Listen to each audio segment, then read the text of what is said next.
Hello friends, அஸ்ஸலாமு அலைக்கும். இன்றைக்கி நம்ம என்ன வீடியோ பார்க்க போகிறோம் அப்படின்னா, இன்றைக்கி நான் ஷஹருக்கு என்ன சமைச்சேன், நைட்டே சமைச்சி வச்சுட்டேன். ஈவினிங் போல் ஒரு 8 o'clock போல்.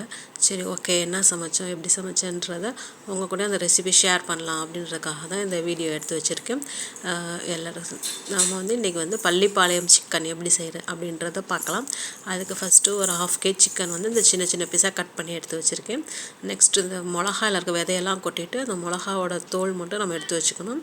நெக்ஸ்ட்டு இந்த மாதிரி சின்ன வெங்காயமோ பெரிய வெங்காயமோ ஒரு 1/4 கிலோ அளவுக்கு இந்த மாதிரி சின்னதாக போட்டு கட் பண்ணிக்கலாம். இந்த சாப்பர் வேணுன்னா நீங்கள் சொல்லுங்கள், நான் லிங்க் கொடுக்குறேன். இது ரொம்ப யூஸ்ஃபுல்லாக இருக்கும். நம்ம டக்குன்னு ஒரே நிமிஷத்தில் எல்லா வெங்காயமும் சின்ன சின்னதாக நமக்கு தேவையான ஷேப்பில் கட் பண்ணிக்கலாம். நெக்ஸ்ட்டு நம்ம சட்டி வச்சு அது காஞ்சதுக்கப்புறம் அதில் நல்ல சுத்தமான செக்கு எண்ணெய், கடலை எண்ணெய் உங்களுக்கு கிடச்சின்னா அதை யூஸ் பண்ணிக்கோங்க. ஏன்னா அதோடய ஸ்மெல்லு, அதோடய ஃப்ளேவர் ரொம்ப நல்லாயிருக்கும் அந்த ஃபுட்டுக்கு. அதுக்காக தான் நம்ம இப்போ ஃபஸ்ட்டு ஆயில் ஆட் பண்ணிக்கலாம். ஆயில் சூடாகட்டும். சூடானதுக்கப்புறம் நம்ம பட்டை, கிராம்பு, ஏலக்காய், ஜீரகம், சோம்பு இது எல்லாத்துலேயும் கொஞ்சம் கொஞ்சம் ஆட் பண்ணிக்கலாம்.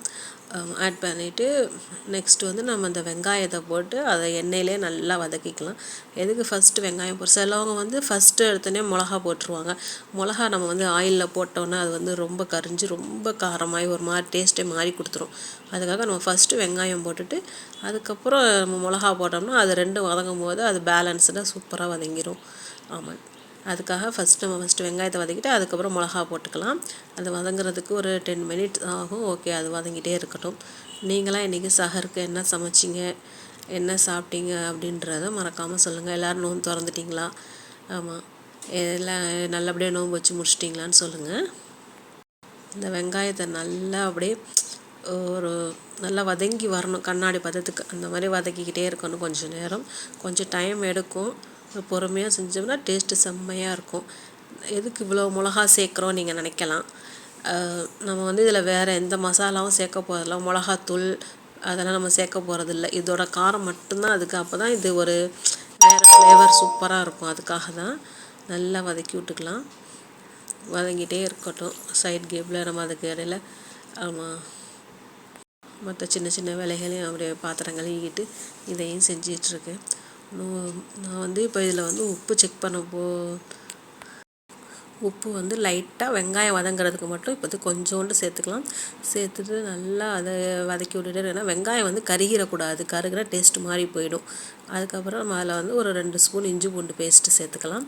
அந்த இஞ்சி பூண்டு பேஸ்ட்டு சேர்த்து அந்த இஞ்சி பூண்டு வாசம் போகிற வரைக்கும் நல்லா அந்த எண்ணெயிலே வதக்கிட்டு, இதில் நம்ம தண்ணி கடைசியாக கொஞ்சோண்டு மட்டும்தான் ஆட் பண்ண போகிறோம். அதனால் நீங்கள் இது கொஞ்சம் சுக்கா மாதிரி தான் வரும், கிரேவி மாதிரிலாம் கிடைக்காது. அதனால் அது தகுந்த மாதிரி கொஞ்சம் எண்ணெய் ஆரம்பத்தில் நம்ம நிறையா ஊற்றிக்கிட்டோம் அப்படின்னா டேஸ்ட்டு செம்மையாக இருக்கும். இஞ்சி பூண்டு பேஸ்ட்டு போட்டு அதை நல்லா வதக்கிட்டு அந்த இஞ்சி பூண்டு பச்சை வாடை போகிற வரைக்கும் நல்லா வதக்கிக்கலாம். வதக்கிட்டு நம்ம நெக்ஸ்ட்டு என்ன பண்ணுறோன்றதை பார்க்கலாம். இந்த சிக்கன் நல்லா க்ளீன் பண்ணி வச்சுட்டேன் ஃபஸ்ட்டு எடுத்தோடனே. இப்போ நெக்ஸ்ட்டு நம்ம அதில் சிக்கனை ஆட் பண்ணிக்கலாம். சிக்கன் பாருங்களேன் எந்த அளவுக்கு சின்ன சின்னதாக கட் பண்ணியிருக்கேன் அப்படின்ட்டு. 65 கட் பண்ணுவோம்ல, அதுவும் நல்ல குட்டியாக போன்லெஸ்ஸாக எடுத்துக்கிட்டால் இன்னும் ரொம்ப நல்லாயிருக்கும். கட் பண்ணிவிட்டு அந்த எல்லா சிக்கனையும் அந்த தண்ணி இல்லாமல் அது சிக்கனை மட்டும் அதில் நல்லா சேர்த்துக்கலாம். சேர்த்துட்டு நல்லா சூப்பராக சுருள அதை நல்லா வதக்கி விட்டுக்கிட்டே இருக்கணும். அப்போ தான் அது டேஸ்ட்டு நல்லாயிருக்கும். அந்த எண்ணெயிலே வதங்கி அது ஏன்னா சிக்கன் ஏற்கனவே தண்ணி விடும், அதுலேயே எண்ணெயும் பிரியும். அப்படின்றனால நம்ம வேறு எதுவும் சேர்க்க வேண்டாம். இதை மட்டும் நல்லா வதக்கி விட்டுட்டு கொஞ்சம் நேரம் வெயிட் பண்ணுவோம். நீங்கள் கடையில் வாங்கும் போதே நல்லா கேட்டு வாங்கிக்கோங்க.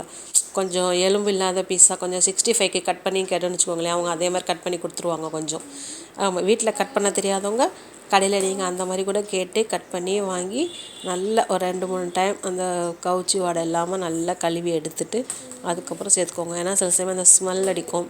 அப்படி இல்லை அப்படின்னா லைட்டாக நீங்கள் மஞ்சத்தூள் லைட்டாக போட்டு கூட அதை நல்லா வாஷ் பண்ணிக்கலாம். வாஷ் பண்ணிட்டிங்கன்னா நல்லா சூப்பராக அந்த வாடையெல்லாம் இல்லாமல் ரொம்ப நீட்டாக இருக்கும். ஆமாம், இப்போ நம்ம சிக்கனை போட்டாச்சா, அதை சிக்கனை போட்டு அதை நல்லா வதக்கி விடணும். அந்த எண்ணெயிலே நல்லா சுருள அதை நல்லா வதக்கி எடுக்கணும். அது கொஞ்சம் டைம் எடுத்து தான் செய்யும், ஆனால் டேஸ்ட்டு பக்காவாக இருக்கும். இதை வந்து நம்ம சாப்பாடு, சப்பாத்தி, தோசை எது கூட வேணால் சைட் டிஷ்ஷாக வச்சுக்கலாம், மெயின் டிஷ்ஷாக வச்சுக்கலாம். நல்லாயிருக்கும். நீங்களும் ட்ரை பண்ணி பாருங்கள். இதில் இது யாராச்சும் ட்ரை பண்ணியிருந்தீங்கனாலும் மறக்காமல் சொல்லுங்கள். இப்போ அந்த சிக்கன் அப்படியே வெந்துகிட்டே இருக்கணும். நான் மஞ்சத்தூள் எடுத்துகிட்டு வந்துடுறேன். இப்போ மஞ்சத்தூள் வந்து ஒரு கொஞ்சோண்டு ஒரு சின்ன டேபிள் ஸ்பூன், நான் வந்து அளவெல்லாம் கிடையாது, அப்படியே கொட்டிக்குவேன். ஆமாம், உங்களுக்கு அளவு வேணும்னா ஒரு டீஸ்பூன் சைஸு கொஞ்சமாக மஞ்சத்தூள் மட்டும் ஆட் பண்ணிவிட்டு அதுக்கப்புறம் மறுபடியும் நல்லா வதக்கணும். ஆமாம், என்னடா இவ்வளோ நேரம் எண்ணெயிலே வதக்கிட்டுருக்கவேன்னு சொல்லி அலுப்புப்படாமல் கொஞ்சம் பொறுமையாக இந்த டிஷ்ஷை செஞ்சு சாப்பிட்டிங்கன்னா அதுக்கப்புறம் இந்த டிஷ் தான் உங்கள் வீட்டில் இருக்க எல்லோரும் அடிக்கடி கேட்பாங்க. அந்த அளவுக்கு நல்லா டேஸ்டியாக இருக்கும். மஞ்சத்தூள் போட்டு நல்லா வதக்கிடுங்க. நல்லா சுருள வதக்கிட்டு கொஞ்சோண்டு அதுக்கப்புறம் கரம் மசாலா மட்டும் சேர்த்துக்கணும். கரம் மசாலா சேர்த்து அப்புறம் கரம் மசாலாவும் சேர்த்துட்டு அதுக்கப்புறம் நல்லா அதை வேக விட்டுறணும். ஆமாம், வேகிறது கொஞ்சம் டைம் எடுக்கும், பரவாயில்ல. நம்ம நல்ல டிஷ்ஷுக்காக வெயிட் பண்ணால் ஒன்றும் தப்பே கிடையாது. ஓகேவா? நெக்ஸ்ட்டு கொஞ்சோண்டு இது வரைக்கும் கொஞ்சோண்டு மல்லித்தூள், நெக்ஸ்ட்டு வந்து கொஞ்சோண்டு கரம் மசாலா. சும்மா அது வாசம் பிடிக்குன்றவங்க நிறையா சேர்த்துக்கோங்க. எங்கள் வீட்டில் யாருக்கும் அந்த கரம் மசாலா வாடை பிடிக்காது, அதனால் நான் லைட்டாக மட்டும் சேர்த்துக்கிறேன்.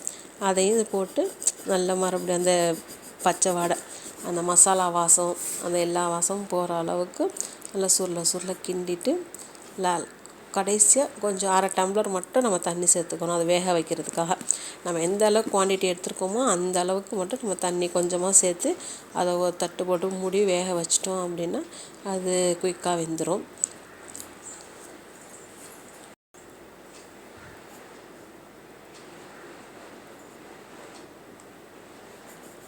இப்போ அந்த இது கறிக்கு ஃபஸ்ட் நம்ம வெங்காயத்துக்கு மட்டும் உப்பு சேர்த்தோம்னா இப்போ வந்து இந்த கறிக்கு தேவையான அளவு உப்பு சேர்த்துக்கலாம். உங்கள் உப்பு டேஸ்ட்டை பார்த்து சேர்த்துக்குவாங்க. நாங்கள் வந்து ஒரு கொஞ்சமாக தான் சேர்த்துக்குவோம். ஒரு முக்கால்வாசி உப்பு போட்டு நல்லா சேர்த்துட்டு நல்லா அதை கிண்டி விட்டுட்டே இருக்கணும். கிண்டணும்.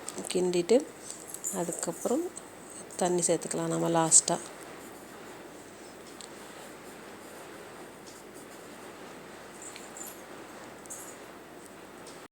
எங்கிட்ட அடிக்கடி காணாமல் போயிடுறேன்னு பார்க்குறீங்களா?